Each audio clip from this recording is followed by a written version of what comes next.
আল্লাহর কুদরতের সামনে আল্লাহর কুদরতের কোলের মধ্যে বসায় আমার প্যারা নবীকে আল্লাহ রাব্বুল আলামিন বলেছেন মাবুদ আনা ওয়া আনতা, আমি আল্লাহ এবং আপনি আমার মাবুদ।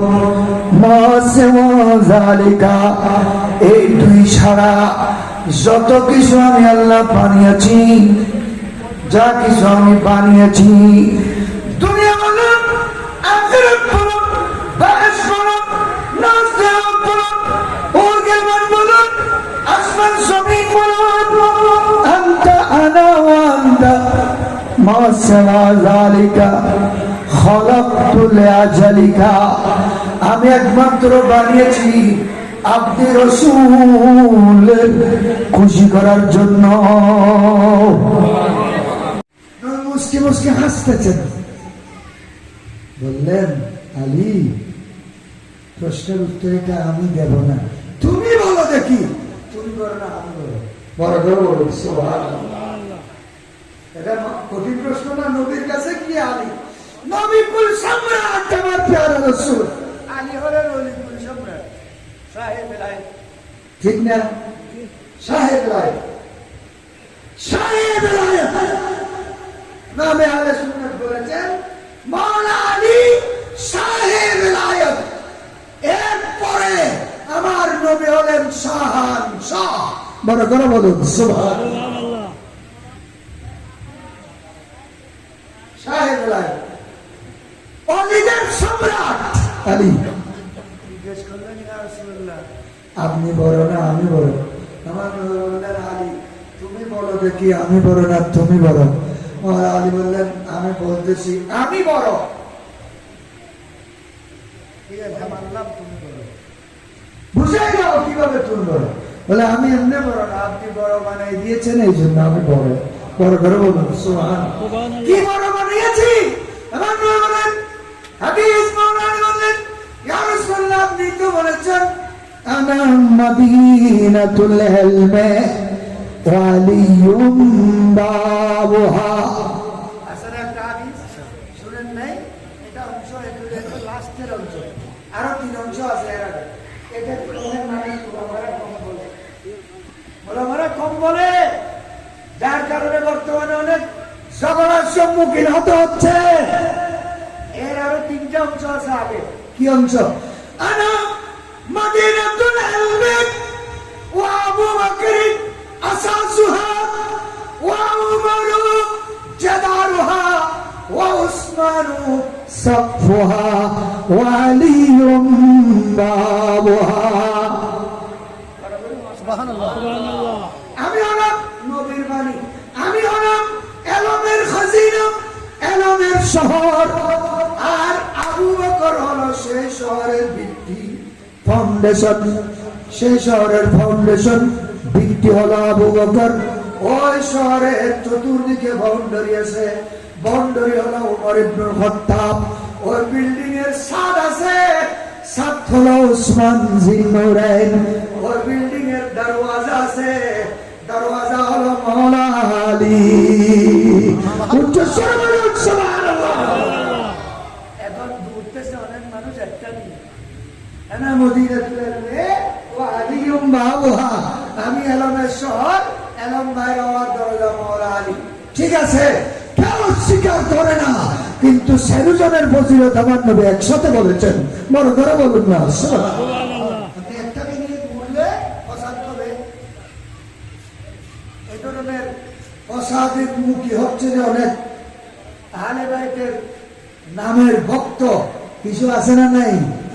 না, আহলে সুন্নাত ওয়াল জামাতের একটা মানদণ্ড আছে, বাইনাল ইফরাত ওয়াত তাফরিদ। আপনি কাউকে উপরেও নিতে পারবেন না, কাউকে নামাতেও পারবেন না, মধ্যম পন্থা যেটা, সেটা হলো আহলে সুন্নাত ওয়াল জামাত। আমার নবী মাওলানা আলীকে বলেছেন আলী ইহুদি নাসারা যেমন দুই গ্রুপ হয়েছে, ঈসা আলাইহিস সালামকে নিয়ে তুমি আলীকে নিয়েও দুইটা গ্রুপ হয়ে যাবে, একটা শিয়া আর একটা খারিজি। একটা তোমাকে বেশি ভালোবাসবে আর একটা তোমাকে দুশমনি করবে তোমার সাথে। সুতরাং দুটো গ্রুপ জাহান্নামী, বেহেশতি গ্রুপ হলো তোমাকে মানার মতো যারা মানবে। বড় বড় বলুন সুবহানাল্লাহ। এগুলো হল না, এগুলো হল খারেজি হল ওদু আছে এগুলো মসজিদা আলী রে কোন মসজিদে খারেজি হলে খ্রিস্টানরা মানে নাই, মাওলা আলীকে মেরেছে খারেজিরা। এখন যারা নামি বদলাই রে কৌমি হেজামতি গেজামতি কি কি বলতে সব দেয়, পুরোনো নাম বললে কি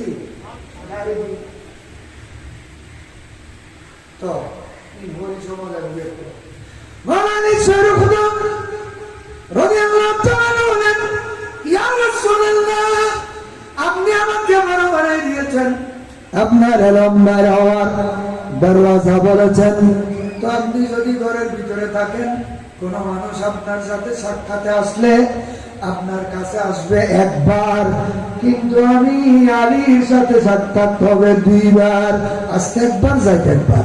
আমি বড় বড় করে বলুন সুবহানাল্লাহ।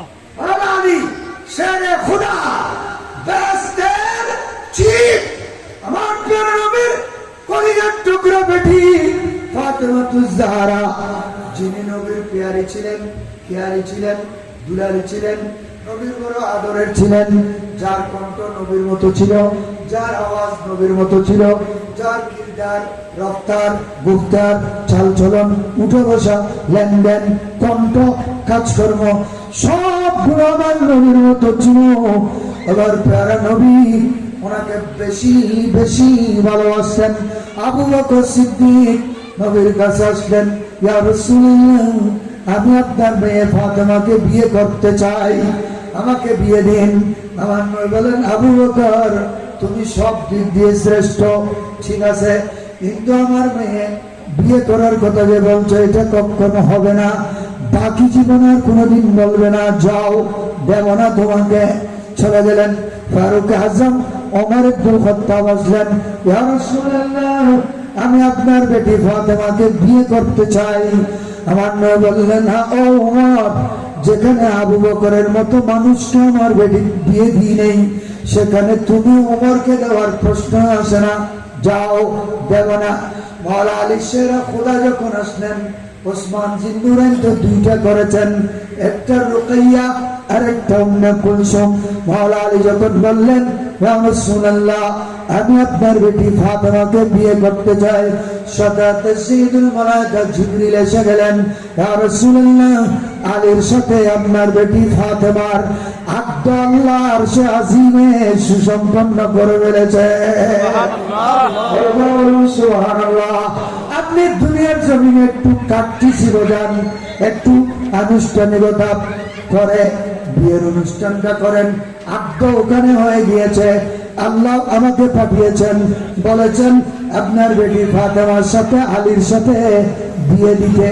অনেক কথা বিয়ে দিলেন, আলীর সাথে আমার প্যারা নবী বিয়ে দিলেন, স্বাস্থ্য ভাইকে নিজের আপন মেয়ে দিলেন। সুবহানাল্লাহ বলুন। এই ফাতেমা রাদিয়াল্লাহু তাআলা আমার নবীর ইন্তেকালের পূর্বে নবীজি ডাকলেন কানে কানে, আসরান নবী সাল্লাল্লাহু তাআলা আলাইহি ওয়াসাল্লাম ফাতেমাকে কি যেন বললেন। মা আয়েশা সিদ্দিকা হাদিস রওয়ায়াত করেছেন, বুখারী শরীফের মধ্যে আছে, অন্যান্য স্ত্রীগণ সহ ছিলেন। মা আয়েশা বলেন ফাতেমাকে ডাকলেন, ফাতেমাকে ডেকে নবী কানে কানে কি যেন বললেন, কি যেন বললেন। কথা শুনো মাত্র এমন এমন গুজরে গুজরে ফাতেমা কাঁদতে শুরু করলেন, কাঁদতে শুরু করলেন। ফাতেমা ঝার ঝার হয়ে যাচ্ছে কাঁদতে কাঁদতে। ফাতেমার কান্নাকাটি দেখে প্যারা রাসূল আবার ডাকলেন, ও ফাতেমা এদিকে আসো, তোমার কান্নাকাটি আমি বরদাস্ত করতে পারি না, তোমার চেহারা মলিন হওয়া আমি বরদাস্ত করতে পারি না, তোমার পরেশান হওয়া আমি নবীর সহ্য হয় না। ফাতেমা এদিকে আসো। আবার কানে কানে কি বললেন। এই ক্রন্দনরত ফাতেমা হঠাৎ করে খিলখিল করে হাসতে শুরু করলেন। সুবহানাল্লাহ। আয়েশা সিদ্দিকা বলেন, আমরা সবাই অবাক আশ্চর্য, ফিরে কি বললেন, কানে কানে কাঁদলেন। আবার কি বললেন, দেখে কানে কানে ফাতেমা হাসতে শুরু করলেন। আমি ফাতেমাকে ডাকলাম, ও ফাতেমা, বাবা এবং মেয়ের কি রাজ ছিল এখানে? প্রথমে ডাক দিয়েছে কি বলেছেন তুমি কেঁদেছো, তারপরে কি বলেছেন তুমি হেসেছো। ফাতেমা বলেন, এখন বলবো না, যে এটা নবী লুকিয়ে রেখেছেন সেটা আমি এখন প্রকাশ করবো না, তো কখন বলবে? যে বলে আল্লাহর রসুল দুনিয়া থেকে বিদায় নেওয়ার পরে বলবো। এর 6 মাস পরে আমার প্যারা নবী ইন্তেকাল হয়ে গেল, নবী দুনিয়া থেকে বিদায় নিলেন। মা উম্মুল মুমিনিন সিদ্দিকা আবার ডাকলেন, ও ফাতেমা, নবী তো বিদায় নিয়েছেন, ওই 6 মাস আগে তোমার কানে কানে আল্লাহ রসুল কি বলেছেন তুমি কেঁদেছো, পরবর্তীতে কি বলেছেন তুমি হেসেছো। বলে হ্যাঁ, এখন বলবো কি বলেছেন শুনেন। আমাকে নবী দেখে আমার কানে কানে বলেছেন, ফাতেমারে, প্রত্যেক রমজানে জিবরিল আসে একবার, রমজানে জিবরিল আসে একবার। আমি নবীর কাছে 30 পারা কোরআন জিবরিল দর করে আমি শুনি, তারপরে আমি নবী ওই 30 পারা কোরআন দর করি, জিবরিল শুনে তারপরে চলে যায়। এই বছর রমজানে জিবরিল 2 বার এসেছে, তার মানে আগামী বছর রমজান পর্যন্ত আমি থাকবো না। আগামী বছর রমজানের ইন্তেকালে, রমজানের আগে আমি ইন্তেকাল হয়ে যাব। নবী ইন্তেকাল হয়ে যাবে বলেছেন, এই জন্য আমি গুজরে গুজরে কাঁদতেছিলাম। উচ্চস্বরে বলুন, ইন্তেকাল হয়ে যায় বকুলি কই দে এখানে যাইতো না হয়। নবীর ইন্তেকাল হলে আমি ফাতেমা কিভাবে থাকবো? বড় করে বলেন সুবহানাল্লাহ। বিচ্ছেদের আননে সদায় অঙ্গ জ্বলে, বিনয় করি গো প্রিয় আয় আয় রে। বিচ্ছেদের আননে সদায় অঙ্গ জ্বলে, বিনয় করি গো প্রিয় আয়। নবীর বিচ্ছেদের আগুন বোধ মাইশুতে পর্যন্ত নাই, কোন আগুন করবে আমার পর্যন্ত নাই। নবীর প্রেম কি জিনিস নবীতে বোধ জানোয়ার আছে না নাই? আছে। আর নবীর প্রেম মানুষ না, শুধু ব্যক্তি না, বস্তুর ভিতরে পর্যন্ত আমার নবীর প্রেম ছিল। খেজুর গাছ টুনি উপর আসিল, আসিল দিন আসিল, মসজিদে নববী আসিল, আসিল নিয়ে যে খেজুর গাছের টুনির সাথে দাঁড়িয়ে খুতবা দিতেন। মানুষ যখন বেড়ে যায়, সাহাবীরা দরখাস্ত করে, ইয়া রাসূলুল্লাহ, দূর থেকে আপনাকে দেখতে কষ্ট হয়, আপনার জন্য একটা মিম্বর শরীফ বানিয়ে আনলে কেমন হয়? আমার নবী বলেন, ঠিক আছে নিয়ে আসো। নবীর জন্য যখন মসজিদের মিম্বর শরীফ বানিয়ে আনা হলো, আমার নবীর জন্য মিম্বর শরীফ বানিয়ে আনলে, নবী এখন ওই খেজুর গাছের টুনি ছেড়ে মিম্বরের উপর চড়ে দাঁড়ালে উঠে গেলেন। জুমার খুতবা দিচ্ছেন, আইনে দৌড়ানে খুতবা। খুতবার মাঝখানে দেখা যায় পুরো মসজিদে নববী শরীফের মধ্যে, বুখারীর মধ্যে আছে, এটা বাপ বেঁধেছেন উনি বাবু উস্তুয়ানাতিল হান্নানা। ইমাম বুখারী ওই টুনির নামে একটা অধ্যায় রচনা করেছেন। দেখা যায় নবী যখন খুতবা দিচ্ছেন, খুতবার মাঝখানে পুরো মসজিদে নববী শরীফ 3 পরিমাণ জায়গা নাই, সাহাবীতে ভর্তি। এমন সময় কাসাউতি সাবিয়ে, ছোট একটা বাচ্চার কণ্ঠে এমন কান্নার রোল পড়ে গেল, কান্নার রোল পড়ে গেল, কান্নার আওয়াজ বাইর হচ্ছে। একজন আরেকজনের দিকে দেখে, একজন আরেকজনের দিকে দেখে, একজন আরেকজনের দিকে দেখে, কিন্তু কারো চোখে পানি নাই, কোনো মানুষ কাঁদতেছে না। গোটা মসজিদে নববী ঝিমঝিম করতেছে, একটা ছোট বাচ্চার কান্নার আওয়াজ বাইর হচ্ছে। দেখা যায় আমার প্যারা নবী খুতবার মাঝখান থেকে খুতবা বন্ধ করে মিম্বর শরীফ থেকে নেমে ওই টুনির সামনে গিয়ে বসে গেলেন। সুবহানাল্লাহ। ও খেজুর গাছের টুনি, এইভাবে ছোট বাচ্চার মতো বিলাপ ছুড়ে কাঁদতেছো কেন? গোটা মসজিদ ঝিমঝিম করে আমার সাহাবীরা পর্যন্ত আতঙ্কিত হয়ে গিয়েছে। তুমি এভাবে কাঁদতেছো কেন? তোমার কান্নাকাটি আমাকে মিম্বর থেকে নামিয়ে নিয়ে আসে। বড় করে বলো না সুবহানাল্লাহ। সেই খেজুর গাছের টুনি যে প্রাণের জবাব দিয়েছিল সেটাও এরকম। আপকি পুরকত নে মারা ইয়া নবী, দিল হুয়া গম সে দুপারা ইয়া নবী সালাতুল্লাহ। আমার আজকের এই কান্না অন্য কোনো কারণে নয়, একমাত্র আপনার বিচ্ছেদে। কিসের বিচ্ছেদের নলে সদাই অঙ্গ জ্বলে, বিনা করি গো প্রিয়া আয় রে, বিনা করি গো প্রিয়া আয় রে। লম্বা হয়ে যাবে ওদিকে গেলে। সুবহানাল্লাহ। ইয়া রাসূলুল্লাহ, আপনি আমার সাথে লেগে পিঠ মুবারক লাগিয়ে খুতবা দিতেন। আমি জিন্দা হয়ে গিয়েছিলাম, যদিও আমাকে কেটে ফেলেছে, শেষে ফেলেছে, শুকিয়ে ফেলেছে, আমি টনটনে শুকিয়ে গিয়েছিলাম, কিন্তু আপনি লাগার কারণে আমার ভিতরে জান ফেরত এসেছে। শুধু জান নয়, আমার ভিতরে আকল ফেরত এসেছে। আমি আপনাকে বুঝি, আপনাকে চিনি। এই জন্য উস্তুনে হান্নানাজ হিজরে রাসূল নালমি জদ হামচু হর বাবে উকুল। জ্ঞানীর মতো কথা বলেছে যে ওই খেজুরের টুনি আমার নবীর প্রেমে কেঁদেছে। জ্ঞানীর মতো কথা বলেছে। কি কথা? আমার নবী বলে, তুমি কাঁদতেছো কেন? বলে, আপনার বিচ্ছেদে। তুমি চাও কি বলো? যা চাও তা দেব। তুমি কি জিন্দেগি চাও? জিন্দেগি চাইলে এখন তোমাকে বপন করে দেব। তুমি জিন্দা হয়ে যাবে, গাছ হয়ে যাবে, খেজুর ধরবে। কিয়ামত পর্যন্ত আমার মদিনা শরীফের মধ্যে আমার উম্মতরা আসবে। তুমি গাছের খেজুর খাবে, তোমার খেজুর ফুরাবে না, শেষ হবে না। বড় করে বলুন সুবহানাল্লাহ। এটা হলো একটা অপশন।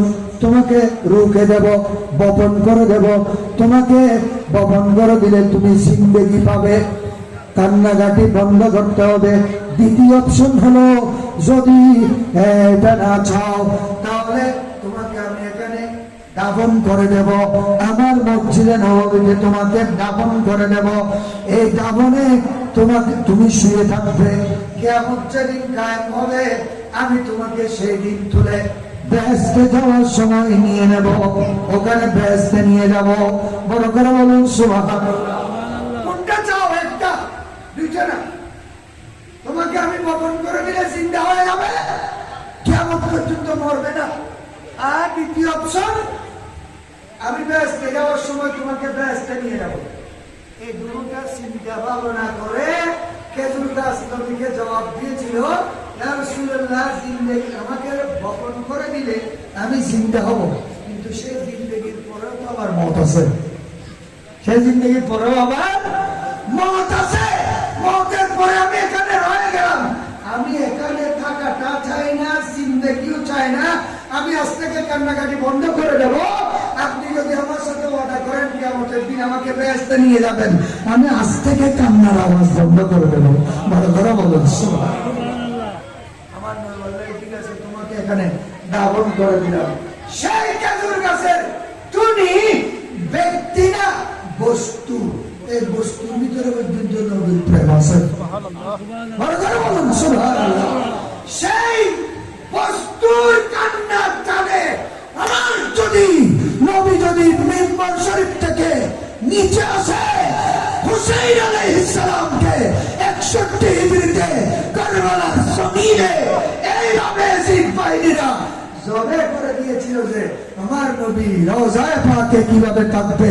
এই জন্য উম্মুল মুমিনিন উম্মে সালামা বলেন, আমি স্বপ্নে দেখলাম দিন দুপুরে জুমার দিন, আমি স্বপ্নে দেখলাম আমার নবীর চেহারা মুবারক, দাড়ি মুবারক, চুল মুবারক, মাথা মুবারক, পুরো বডি মুবারক, রক্তে রঞ্জিত, আগা গোড়া রক্ত মাখা। নবীর দাড়ি মুবারক এবং চুল মুবারক থেকে টপ টপ করে রক্ত ঝরছে। টপ টপ করে রক্তের ফোঁটা পড়তেছে। আমি বললাম ফিদাকা আবি ওয়া উম্মি ইয়া রাসূলুল্লাহ। এই 61 হিজরিতে নবীর ইন্তেকালের 50 বছর পরে, সুবহানাল্লাহ বলুন, 50 বছর পরে স্বপ্নে দেখতেছেন নবীকে। নবীর শরীর মুবারক থেকে, দাড়ি মুবারক থেকে রক্ত মুবারক পড়তেছে। ইয়া রাসূলুল্লাহ, এই অবস্থা কেন? আমার নবী উম্মে সালামাকে জবাব দিয়েছেন, ও উম্মে সালামা, তুমি কি ভুলে গেছো? তোমাকে আমি একটা শিশি দিয়েছিলাম, ওই শিশির মধ্যে মাটি ছিল। আমি বলেছিলাম এটা কারবালার কুফার ফুরাত নদীর তীরের কারবালার মাঠের মাটি। এই রাখোটের সামনে রাখো, এই মাটিগুলো যেদিন রক্ত হয়ে যাবে সেদিন তুমি বুঝবে আমার নাতি হোসেনকে আমার উম্মতরা জবে করে দিয়েছে। ও উম্মে সালামা, আজকে কারবালার মধ্যে আমার নাতিকে ইয়াজিদ বাহিনীরা জবে করে দিয়েছে। শহীদতু কাতল হোসেনে আনফান, আমি এখন কারবালার মাঠে গিয়েছিলাম। মনে করে বলুন না সুবহানাল্লাহ। আমি হোসেনকে জড়ায় ধরে কারবালার ময়দানে গড়াগড়ি করেছি, এই জন্য আমার পুরো শরীর রক্তে রঞ্জিত হয়েছে। উচ্চস্বরে বলুন না সুবহানাল্লাহ। আমার নবী কারবালার মাঠে ছিলেন। আরেকজন বলে, একজন বয়স্ক মোটা কালো কাপড়ের বোরকা পরে দেখলাম ওই আস্তিন দিয়ে কারবালার মাঠে এই পাথরগুলো ঘুরাচ্ছে। প্রশ্ন করা হলো, আপনি কে? বলে, আমি উম্মুল মুমিনিন মা খাদিজাতুল কুবরা, আমি ফাতেমার মা, হুসাইনের নানি। আমি ওই জান্নাতুল মুআল্লা শরীফ থেকে, মক্কা শরীফের জমিন থেকে আমি কারবালার মাঠে এসেছি। কালকে আমার নাতিকে জবে করে দেবে। এরা কারবালার জমিনে পরে থাকবে যে পাথরের উপর পড়লে ব্যথা পাবে, এই জন্য আমি পাথরগুলো কুড়াই নিচ্ছি। উচ্চস্বরে বলুন সুবহানাল্লাহ।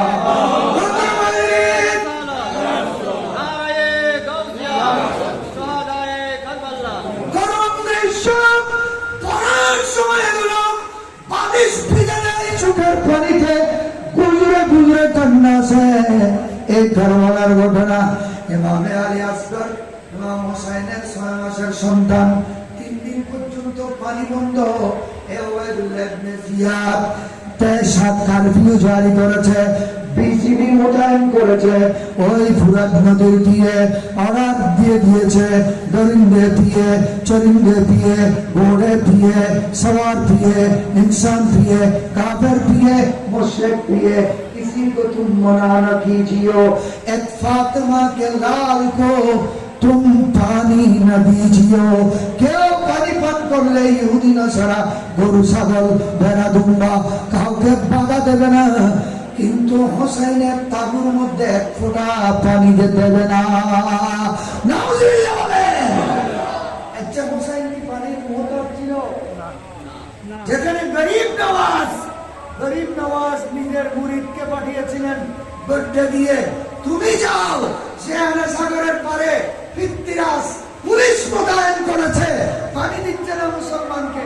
তুমি ওখানে গিয়ে বলো, এ আনা সাগর के पानी तुझे खाजा पिया ने बुलाया। ए आना सागर के पानी तुझे खाजा पिया ने बुलाया। गड्डे नदी बहन को যায় আনা সাগরের সামনে দেখতে পড়ি পানি দিন মুসব দিয়াই গড্ডে পুরো গরিব নওয়াজের 1 গড্ডে পানি মাত্র আনা সাগর। সুবহানাল্লাহ। শুধু গড্ডে পুরোই নাই, আনা সাগর শুকাই নাই, গোটা ভারতের খাল, বিল, নদ, নদী, পুকুর, তালাব, কুয়া, চশমা, এই খাল বিল পর্যন্ত নয়, গাছের রস, খসনা, মার বুকের দুধ পর্যন্ত শুকিয়ে গিয়েছিল সেই দিন। বড় ঘরে বলুন সুবহানাল্লাহ। কাফেরদের গজ্জে গরি কান্নাকাটি দেখে যখন ক্ষমা চেয়েছে, গরিব নওয়াজ বললেন, গড্ডের পানি আবার ঢেলে দিয়ে আসো। আনা সাগরটা আবার ডালে দিয়ে বানিয়ে তৈরি করে কুকটুক ভরা, মায়ের দুধ পুরা। গরিব নওয়াজের যদি ক্ষমতা ইল্লে বেশি হতে হয়, কোটি কোটি গরিব নওয়াজ যেগুলো জন্ম দিই এই ইমাম হোসেনের ক্ষমতা ক্ষমতার বেশি হবে। মুস্তাজাব আছিল ইমাম হোসেন। একজন কমবক্ত এসে বলল, এজিদি লস্কর এসে বলল, হোসেন যখন বাইর হচ্ছিলেন তাঁবুর সামনে গর্ত করে আগুন জ্বালিয়ে দিয়েছেন। হোসেন যেন এজিদ বাহিনীরা নবী জাদিদের তাঁবুর মধ্যে মহিলাদের ভিতর দূর দিয়ে ঢুকতে না পারে। এক কম বক্তা এসে বলেছিল, হোসেন জাহান্নামের আগুনে জ্বলার আগে দুনিয়ার আগুনে জ্বলে জ্বলে পুরো ছাই হয়ে যাবে। নাউজুবিল্লাহ বলুন। হোসেন বললেন, কি বললে তুমি? আমাকে আমার প্যারা রাসূল আমার নানা বেহেশতের বাদশা বানিয়েছেন, তুমি বলতেছো আমি জাহান্নামে যাব? সাথে সাথে হাত তুলে দিয়েছিলেন, আল্লাহ আল্লাহুম্মা আমি তুমি তাকে জাহান্নামের আগুনে জ্বলার আগে দুনিয়ার আগুনের মধ্যে ঝালিয়ে পুড়িয়ে ছাই করে ফেল।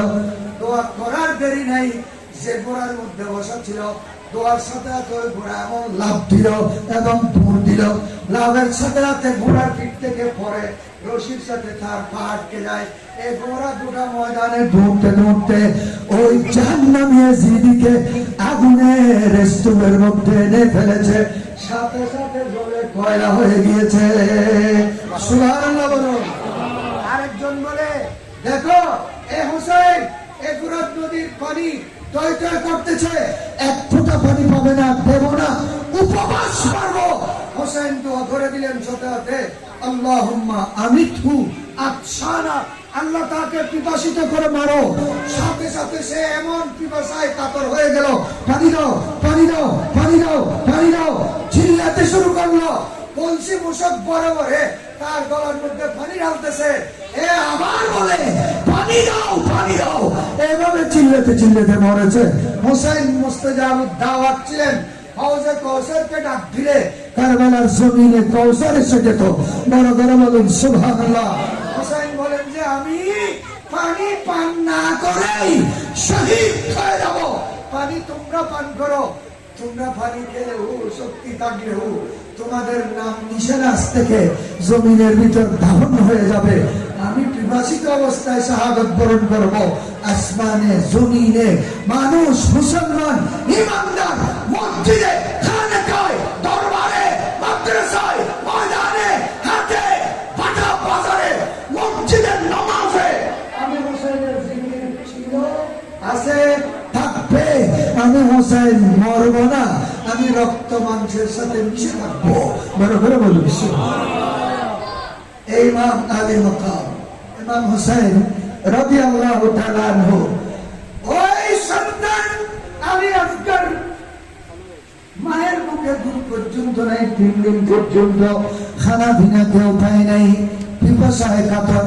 স্ত্রী বলেন, ও জান, ও আমার প্রাণ, ও নবীর জিগর পারা হোসেন, আমার এই জিগিরা তো আপনার সাথে দুশ্মনী করতেছে, জুলুম করতেছে।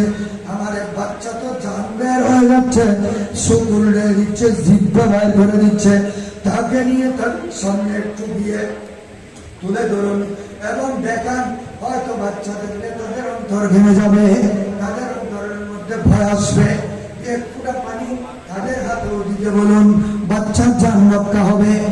বউয়ের আবদার রক্ষার জন্য ইমাম হোসেন আলী আসগর রাদিয়াল্লাহু তাআলা নকে বুকের মধ্যে ধারণ করে সামনে গেলেন, এজিদ বাহিনীর সামনে গেলেন। ও এজিদিরা, আফসোস তোমাদের উপর, যে নবীর কলমা পড়েছ, যে নবীর নামে মুসলমান হয়েছ, আজানের মধ্যে যে নবীর নাম বলতেছ, সেটা আমি হোসেনের নানা, আমি হোসেনের নানা, আমি সেই নানার কুলের মধ্যে লালন পালন হয়েছি। আমার উপর কিভাবে তোমরা এভাবে জুলুম অত্যাচারের স্ট্রিম রোলার চালাচ্ছ? কালকে আমার নানার সামনে কি জবাব দেবে? আল্লাহর সামনে কি জবাব দেবে? মায়ের সামনে কি জবাব দেবে? কোন অবস্থা ভয়াবহ তোমাদের হবে? একটু চিন্তা করো, চিন্তা করো, চিন্তা করো। আমার এই বাসার জান বের হয়ে যাচ্ছে, বিষের ফোঁটা পানি তোমাদের হাতে হলেও দাও, আমাকে দিও না, তোমাদের হাতে দাও। বাচ্চার জান রক্ষা হলে তোমাদেরকে কালকে আমার নানার হাত থেকে পুরস্কার নিয়ে দেব। এই কথা বলার পরে ওখান থেকে আওয়াজ আসে, হোসেন তোমার ছেলেকে দেখতেছি না, আরেকটু তুলো, আরেকটু তুলো। যখন উপরের দিকে তুলে এমন ভাবে তীর দিয়ে শিকার করেছে, ওই তীর এসে ইমাম আলী আসগরের বুক দিয়ে ঢুকে ইমাম হোসেনের বাহু পর্যন্ত সেট করে দিকে বের হয়ে গিয়েছে। রক্তের ফোয়ারা জারি হয়েছে, বুলকায় বুলকায় রক্ত বাইর হচ্ছে। বাবার বুকের উপর 6 মাসের আলী আসগর এভাবে একটু মুসর দিয়ে শহীদ হয়ে গেলেন, জান বের হয়ে গেল, মাটির মধ্যে শোয়াই দিলেন। বাবা রক্ত মুবারক নিয়ে উপরের দিকে নিক্ষেপ করলেন। আল্লাহ রে, আমার কলিজার টুকরা 6 মাসের বাসা আলী আসগরের রক্ত নিয়ে তোমাকে সাক্ষী করতেছি কারবালার ময়দানে। এভাবে একটা দুইটা আলী আসগর না, 1000 আলী আসগর যদি আজকে কোরবান দিতে হয়, আমি কোরবান দিয়ে দেব, জান দিয়ে দেব, শহীদ হয়ে যাব। তারপরেও এসিদের মতো লম্পটকে আমি ভোট দেব না, সাপোর্ট করব না, মেন্টেন দেব না, হাতে হাত দেব না। বড় করে বলুন সুবহানাল্লাহ। আলী আকবর শহীদ হয়ে গেলেন, হতে হতে আলী আকবর শহীদ হয়ে গেলেন, আব্বাস আলমবরদার শহীদ হয়ে গেলেন, কাসেম শহীদ হয়ে গেলেন। 70 জন মানুষ শহীদ হয়ে গিয়েছে। ইমাম হোসেন, ইমাম হোসেন এবার তাবুর মধ্যে গেলেন, তাবুর মধ্যে গেলেন, যুদ্ধের ড্রেস পরলেন। ওই ইমাম জাইনুল আবেদিন আলী আওসাদ রাদিয়াল্লাহু তাআলা লাওয়ালাবি করতেন। বাবা আব্বা আপনি কোথায় যাচ্ছেন? আপনি থাকেন আমি যাব, আপনি থাকেন আমি যাব, আপনি থাকেন আমি যাব। আমার সামনে আপনাকে শহীদ হতে আমি দেব না। ওই ইমাম আলী আওসাদ জাইনুল আবেদিনকে বললেন, বাবা রে, তুমি জ্বরে আক্রান্ত, তুমি অসুস্থ, তার মধ্যে থাকো, এখানে তোমাকে শহীদ হতে হবে না। তুমিও যদি শহীদ হয়ে যাও, তোমার মাকে, তোমার চাচিকে, তোমার বোনকে, আমার নানার পরিবারের এই ছাদের থেকেও সুন্দর ছাদ যাদেরকে লজ্জা করে, এই মহিষী নারীদেরকে মদিনা শরীফ আমার নানার কাছে খেয়ে নিয়ে যাবে। তুমি থাকো থাকো থাকো। ড্রেস পরে নিলেন, তরবারি জুলফিকার হাতের মধ্যে নিলেন, ওই পাগড়ি মুবারক বাঁধলেন, সেরা পড়লেন, একজন একজন করে সবাইকে সালাম দিলেন, আল্লাহ হাফেজ, এখন আর দেখা হবে না। আমার নানার কোলের মধ্যে আমরা সবাই নিয়ে ইফতার করবো। বড় করে বলুন না সুবহানাল্লাহ। যুদ্ধের ড্রেস পরে জিব্রাইলের সামনে গেলেন, আমি শেষের দিকে চলে আসলাম, লম্বা বলার সুযোগ নেই। সামনে গেলেন, 5000 আজাদের সামনে গিয়ে আবার নতুন বললেন, আফসোস তোমাদের ধিক্কার জানাই। ওই জিব্রাইলরা, তোমরা কি আমাকে ছিল না? আমি কে? বুদাম ইবনে আলী আলে হাশিম বাওয়াকার। বুদাম ইবনে আলী আলে হাশিম বাওয়াকার। ই কদর কাফি মারা এতবারো ইফতেখার। সালাতুয়া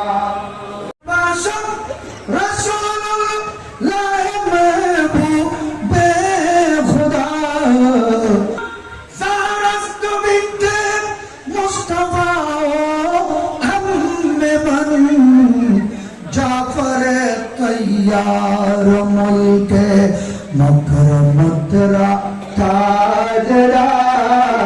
बरबर বলুন না সুবহানাল্লাহ। ওই জিদ ভাই, আমি তোমাদের কাছে আমার নতুন ভাবে পরিচয় তুলে ধরতেছি। আনা আলী ইবনে, আনা হুসাইন ইবনে আলী ইবনে আবি তালিব। আমি হুসাইন, আমার বাবা আলী, আলীকে আসাদুল্লাহ, আসাদুল্লাহকে বনু হাশিমের মহান একজন ব্যক্তিত্ব। সুবহানাল্লাহ বলুন। আমি সেই আলীর ছেলে। আর কে? আমার নানা হলো আল্লাহর যিনি মাহবুব, বুদাম জদ্দমান বাশদ রাসূলুল্লাহ, মাহবুবে খোদা, যিনি আল্লাহর মাহবুব, কায়নাতের বাদশা, নবীদের রাজা, নবী মুহাম্মদুর রাসূলুল্লাহ। তিনি হলেন আমি হুসাইনের নানা। তোমরা 5000 যিনি কারো নানা নয়, আমি হুসাইনের নানা। সুবহানাল্লাহ বলেন। আমি ওনার একমাত্র নাতি, এখন দুনিয়ার মধ্যে আছি, আর কেউ নেই। আমি ওনার নাতি, উনি আমার নানা। তোমরা কারো নানা উনি নয়, আমি সেই নবের নানা। সেই নানাকে পরিবারকে আল্লাহ রাব্বুল আলামিন কোরআন পাকের মধ্যে এক একজনকে খোদার কুদরতের চেরাগ বলেছেন। সুবহানাল্লাহ। ইয়া আইয়ুহান নাবিয়্যু ইন্না আরসালনাকা শাহিদান ওয়া মুবাশশিরান ওয়া নাযীরা ওয়া দাঈয়ান ইলাল্লাহি বিইذনিহি ওয়া সিরাজাম মুনীরা। সুবহানাল্লাহ।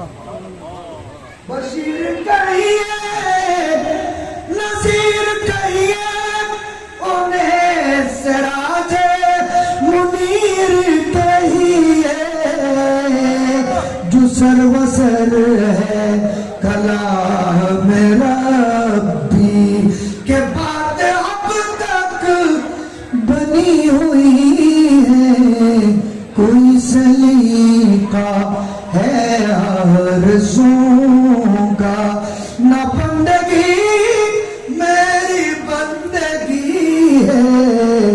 ये सब तुम्हारा करम है आका, ये सब तुम्हारी ही रोशनी है। उच्च स्वर बोलूं सुभानअल्लाह। हुसैन बोलेन मादरम मादरम। ওই মাদার বলে মাদার মাদার ফার্সি মাদারম সারা সারাস্ত বিনতে মুস্তাফা আম্মেমান। আমার মা হলো জাহারা বিনতে মুস্তাফা, নবীর বেটি ফাতেমা আমার মা। আমি ফাতেমার বেটা। আমাকে চিনো না তোমরা? আমার চাচা হলো হযরতে জাফর তৈয়ার, যিনি বেহেশতের মধ্যে সবুজ পাখার পিঠে বসে বেড়াচ্ছেন বেড়াচ্ছেন বেড়াচ্ছেন। সুবহানাল্লাহ। আমার নবী এক জাত সাহাবী নিয়ে মদিনা শরীফের মাঠে হাঁটছিলেন, হঠাৎ করে বলে উঠলেন ওয়া আলাইকুম আসসালাম। সালামের আওয়াজ অনেকে সালাম না হবে, অনেকে নয়। নবীর সাথে যারা ছিলেন তারা কেউ শুনে নাই এবং সামনেও কোনো মানুষ আসে নাই, সালাম কেউ দেয় নাই। নবী বললেন ওয়া আলাইকুম আসসালাম। সাহাবীরা বলেন ইয়া রাসূলুল্লাহ কি কেউ সালাম দিল না, সামনে কোনো মানুষ নেই, আর সালামের জবাব দিলেন। বলে জমিনের সালাম না, আমার স্বাস্থ্য ভাই জাফর তৈয়ার বেহেশতের মধ্যে সবুজ পাখির পিঠের উপর বসে বেড়াচ্ছে, যে ওখান থেকে আমাকে দেখেছে, ওখান থেকে সালাম দিয়েছে, আমি সালামের জবাব দিচ্ছি। হোসেন বললেন সেই জাফর তৈয়ার, আমি হোসেনের চাচা। সুবহানাল্লাহ। কার উপর তোমরা এই জুলুম করতেছো? আমি হোসেন। তারপরেও এই সকিয়া শরীরা বলেছিল হোসেন এত কথা শুনবো না, তুমি যে হও না কেন আমাদের কথা হলো একটা, তোমাকে জিদের হাতে বায়াত নিতে হবে, নয়তো আমরা সবাই লড়বেন। ইমাম হোসেন বললেন ঠিক আছে, আমি তো হুজ্জত কায়েম করলাম, কালকে হাশরের ময়দানে রাষ্ট্রবাদী সরকারবাদী যখন মামলা হবে, এটা সরকারবাদী মামলা, এই মামলার বাদী হবেন আল্লাহ। বলুন না বলুন সুবহানাল্লাহ। এই আল্লাহর আদালতে তোমরা যখন বেশি যাবে, আল্লাহ যখন জিজ্ঞেস করবেন হুসাইনকে কেন জবে করেছো, আমার মাহবুবের কলিজার টুকরা নাতি ইমাম হুসাইন তোমরা কি জানতে না? আল্লাহ আমরা হুসাইনকে চিনি না, এটা যেন তোমরা বলতে না পারো, সেই দলিলটা বানিয়ে দিলাম যাবে। বড় বড় জেনে বুঝে হুসে আকলে জ্ঞানে বিবেক বুদ্ধি সুসম্পন্ন অবস্থায় দিন দুপুরে কারবালার প্রান্তরে জমিনের উপর উত্তপ্ত রেগিস্তানে ফেলে পুরো নবীর পরিবারকে জবাই করে দিয়েছ, কালকে যেন এটা বলতে না পারো আমরা তাদেরকে চিনতাম না। ঠিক আছে না? ঠিক আছে। এ হলো ইমাম হুসাইনের শাহাদত। গেলেন যুদ্ধ শুরু, একজন হুসাইন এজিদকে একা একা দুই টুকরা করে জাহান্নামে পৌঁছায় দিয়েছেন। এই অবস্থা যখন দেখে ওই গভর্নর ওবায়দুল্লাহ ইবনে জিয়াদ হুকুম দিয়ে দেয় একজনের জন্য একজনের জন্য একজনের জন্য একজনের জন্য গেলে হুসাইনের সাথে 22,000 না 22 লাখেও পারবে না, চতুর্মুখী হামলা শুরু করো। চতুর্দিক থেকে শুরু করো, এখন অর্ডার পাওয়া মাত্র বৃষ্টির মোটার মতো তীর বললাম নেশা যখন চতুর্দিকে আসতেছিল, ইমাম হোসেন দুলদুলের মধ্যে সওয়ার 33টা নেশা এসে গেতে গেল, 34টা বর্ষা এসে গেতে গেল। রক্ত থেকে, শরীর থেকে রক্ত যেতে যেতে যেতে হোসেন যখন একদম রক্ত শূন্য হয়ে পড়েন, আস্তে আস্তে দুলদুলের পিঠ থেকে হোসেন মাটির মধ্যে চলে গেলেন, সিজদায় পড়ে গেলেন। উচ্চস্বরে বলুন সুবহানাল্লাহ। আইনে ওয়াক্তে জুমা ছিল, ওই হোসেন যখন জমিনে পতিত হয়ে গেলেন, সিজদায় পড়ে রইলেন। এখন কঠিন মুহূর্তে শিমুর কমবক্ত বকবক্ত জিলজৌশন শিমুর এসে হোসেনকে সিট করে ফেলে সিনার উপর বসে যায়, চিল্লাতে থাকে, হোসেন তোর জুলফিকারের কাজ শেষ, আলীর শক্তি শেষ, হোসেনি কাররারি পাওয়ার শেষ, তোমাকে শেষ করে দেব, জবে করে দেব। গোস্তাখি করতেছিল, বেয়াদবি করতেছিল, চিল্লাচিল্লি করতেছিল, দাপট দেখাচ্ছিল, শক্তি প্রকাশ করতেছিল। তখন ইমাম হোসেন বলেন, আমি আস্তে আস্তে চোখ খোলার শক্তিও ছিল না, আমি তারপরেও চোখ খুলে দেখলাম। এই মানুষটার দিকে দেখা মাত্র হোসেন চিল্লে আবার নারায়ে তাকবীর দিলেন, আল্লাহু আকবার, এমন জোরে তাকবীর বললেন, ওই শিমুল কেঁপে উঠে তাকবীরের সাথে বলে, হোসেন এখানে আবার এত বড় আল্লাহ আল্লাহু আকবার তাকবীর কেন? বলে, আল্লাহু আকবার তাকবীর বলতেছি, আল্লাহ সত্য বলতেছি, রাসূল সত্য বলতেছি, কোরআন সত্য, আমার নানাও সত্য, আমার দ্বীনও সত্য, আমি সত্যের উপর শহীদ হয়ে যাচ্ছি আজকে। কি বুঝাচ্ছ? বলে, কালকে রাত্রে এশারের নামাজের পরে, আশুরার আগের রাত্রে এশারের নামাজের পরে, 9 তারিখ রাত্রে এশারের নামাজের পরে কোরআন শরীফ পড়েছি, মুরাকাবা করেছি, তাসবিহ তাহলিল করেছি। শারীরিকভাবে কাহিল হওয়ার কারণে শুয়ে গিয়েছিলাম, ঘুমার সাথে সাথে আমি দেখতেছি আমার নানা মুহাম্মদুর রাসূলুল্লাহ মদিনা শরীফের রওজা পাক থেকে আমার তাঁবুর ভিতরে এসে গিয়েছেন। আমার তাঁবুর ভিতরে এসে আমাকে বুকের সাথে জড়ায় ধরলেন, কপালে চুমা দিলেন, গালের মধ্যে চুমা দিলেন এবং বললেন, হোসেন তুমি ধৈর্য ধারণ করো, সহ্য করো, সবর করো। আমাকে আল্লাহ যে ধৈর্যের পাহাড় দিয়েছেন, সহ্যের পাহাড় দিয়েছেন, সেটা কিয়ামত পর্যন্ত প্রকাশ হতে থাকবে তোমার মাধ্যমে। বড় করে বলুন সুবহানাল্লাহ। হোসেন, আমি কৌশল নিয়ে বেহেশতের নাজ নেয়ামত নিয়ে অপেক্ষা করব, আমার কোলের মধ্যে বসে তোমরা সবাই ইফতার করবে। শুনো হোসেন, শুনো, তোমাকে যে মানুষ জবে করে দেবে, এই মানুষের চেহারা দেখা মাত্র তুমি তাকে চিনবে। তার নমুনাটা আমি তোমাকে দেখাচ্ছি, দেখো। তার চোখটা রক্তের মতো লাল হবে, তার মুখের অগ্রভাগটা কুত্তের মতো হবে, তার শরীরের বিভিন্ন গায়ে শতরোগের দাগ থাকবে।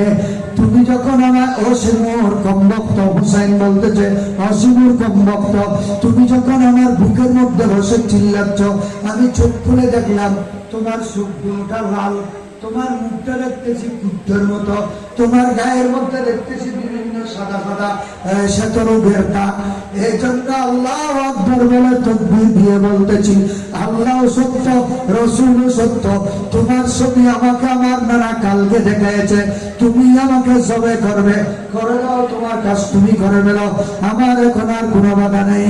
যেহেতু আমি কারবালার জমিনে শহীদ হয়ে যাব, এটা আমাকে আমার নানা কোলের মধ্যে যেই দিন জন্মগ্রহণ করেছিলাম, কোলের মধ্যে গালের মধ্যে মধু দিয়ে কোলের মধ্যে নিয়ে আমাকে আমার নানা 2 চোখের পানি ছেড়ে ছেড়ে ঘোষণা দিয়েছিলেন, সাতাকতুলু ইবনি হাযা বিশাতিল ফুরাত বিআরদি তাফ।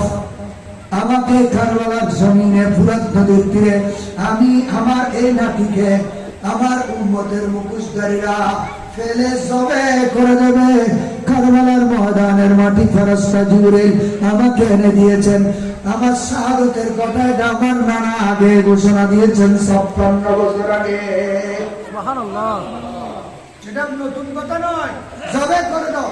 তো আপনি কিছু খাবেন না, কিছু বলবেন না, আপনি তো দুনিয়া থেকে চলে যাবেন। কোনো ওসিয়ত বা কিছু হাওয়ার আশা বলে কোনো আশা নাই। আমার সমস্ত পরিবার না খেয়ে শহীদ হয়েছে, আমি খেয়ে আর লাভটা কি? বড় বড় বলুন সুবহানাল্লাহ। কিছু বলার তোলার নেই, নাই বিরক্ত করো না, একদম কিছু নেই। তুমি বারবার যখন বলতেছো আমি তো মুসাফির মানুষ, আজকে জুমার দিন আমাকে তুমি দিলে যদি সুযোগ দাও, 2 রাকাতে সেজদা সিজদা দেওয়ার সুযোগ দাও। উচ্চ স্বরে বলুন সুবহানাল্লাহ। চুরি है लेकिन गले के ऊपर हुसैन बोले सजदे में जाकर, गवारा हो तुम ऐ दुनिया वालों, नमाज मेरी कज़ा नहीं है। गवारा हो तुम ऐ दुनिया वालों, नमाज मेरी कज़ा नहीं है। शमशीर वक़फ़ सर पर है खड़ा, हुसैन रहे सजदे में पड़ा, कहती है ज़मीने करबला, इस शान का सजदा खेल नहीं, इस शान का सजदा खेल नहीं। इमाम हुसैन बोलेन, ও আমার নানার উম্মত, কারবালার জমিনে 3 দিন উপবাস বেআবদান বিভাসিত তরবারি কাঁধের উপর ধরে বসে রয়েছে। এই মুহূর্তে পর্যন্ত আমার নানার উম্মতকে আমি দরস দিয়ে যাচ্ছি, তরবারির নিচেও নামাজ আদায় করতে হবে। আল্লাহু আকবার বলেন। সেই সিজদা থেকে শয়তান পর্যন্ত অবাক হয়ে আফসোস প্রকাশ করেছিল। শয়তান বলে যাও খোদা আমি ছিলাম ওখানে, মাশাআল্লাহ, আমি ছিলাম কারবালার মাঠে। শয়তান আসেনি, নহলে এই বাহিনীদেরকে পাপ দিয়েছে কে? শয়তান ছিল তো। বড় ধরে বলুন সুবহানাল্লাহ। কারবালার ময়দানে আমি শয়তান ছিলাম। আমি হুসাইনের তরবারির নিচে এমন না ছাড় অবস্থায়, 1 ফোঁটা রক্ত গায়ের মধ্যে নেই, 73 বর্ষা মেজা শরীরে গাঁটা আছে, 70 জন আওলাদ শহীদ হয়ে পড়ে রয়েছেন। এমন অবস্থায় পর্যন্ত সে হুসেন খোদাকে সিজদা দিয়েছে। সেই সিজদা দেখে আমি আশ্চর্য হয়ে গিয়েছি। শয়তান বলতেছে মানুষ এভাবে তরবারির নিচে এমন কঠিন মুহূর্তে আল্লাহকে সিজদা দিতে পারে? মানুষ এটা যদি আমি সেদিন বুঝতাম, যেদিন আল্লাহ ফেরেশতাকে নির্দেশ দিয়েছিলেন ওয়াসজুদু লিআদম ফাসাজাদু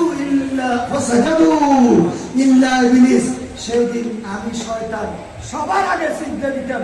যদি আমি অনুভব করতে পারতাম হুসাইনের মতো একজন মানুষ তরবারির নিচে আল্লাহকে সিজদা দিতে পারে, শুধু গোলমাগুলো রেডি, বড় বড় পুরো র্যামসটেন দুরুস এগুলো খাওয়ার মধ্যে সীমাবদ্ধ না থেকে আমাদেরকে চেতনায় হুসাইনি চেতনা, হুসাইনি জজবা, হুসাইনি কালচার, হুসাইনি আদর্শ যত আছে তার মধ্যে একটা হলো দুনিয়া উল্টে যেতে পারে।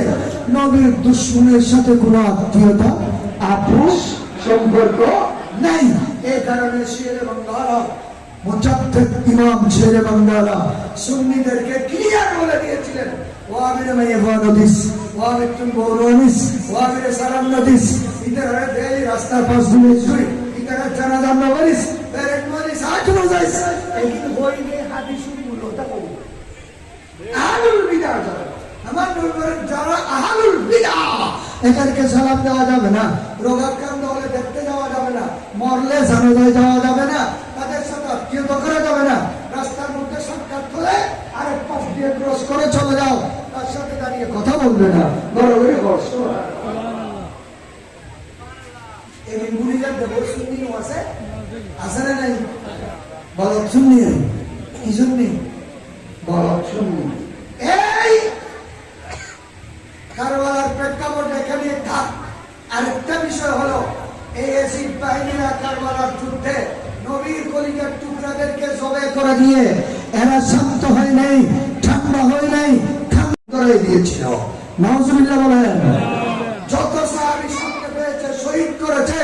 মদিনা শরীফ আমার নবীর মসজিদের মিম্বরের সাথে ঘোড়া বেঁধেছে, গাধা বেঁধেছে, গরু ছাগল বেঁধেছে।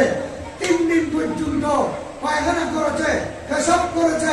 গরু ছাগল গাধারা আমার নবীর মসজিদের মদিনার নববী শরীফে জবাব হয় নাই, আজাদ হয় নাই, একামত হয় নাই। হাজার হাজার সাহাবীকে তারা সবে করে দিয়েছে। সেই সময় একজন তাবেঈ হযরত সাঈদ ইবনুল মুসাইয়্যিব রাদিয়াল্লাহু তাআলা বলেন, এজিদ বাহিনীর এই তাণ্ডব দেখে আমি নিজেকে বাঁচানোর জন্য একটা কৌশল করলাম।